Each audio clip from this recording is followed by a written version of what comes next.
This is Dabu7. Some updated information pertaining to what happened across the globe here with this cyber attack, ransomware, they're saying was used, that has affected over 100 countries.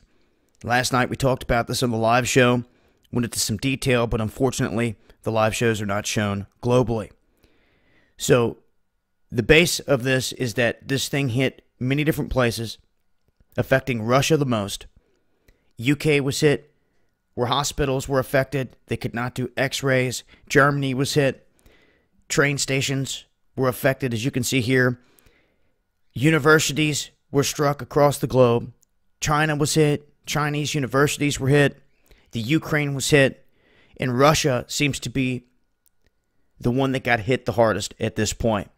They're saying that Russia's rickety infrastructure has left it vulnerable to these attacks. They're stating that some 40% of their Windows operating systems that are on their computers are pirated.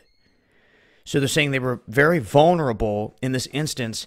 And there was some American companies like FedEx, they were affected, and other corporations. But if you're looking at the big picture here, it looks like the United States was not affected like the other places. And they're saying that the reason is because this 22-year-old British researcher that runs a malware tech company, or he's at Malware Tech Blog on Twitter, on a whim, they're saying he got lucky and figured out the kill switch on a whim.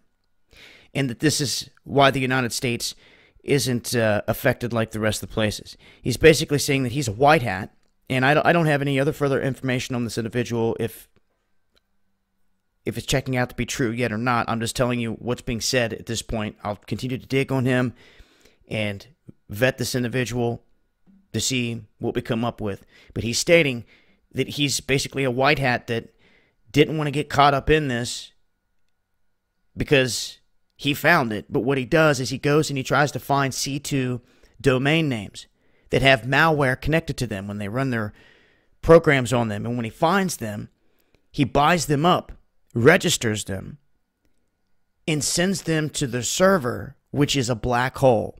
It's kind of like Ghostbusters trap. You want it to suck up everything that's bad and then seal it off and keep it all in there and keep it in that area where it can't escape and it can't affect any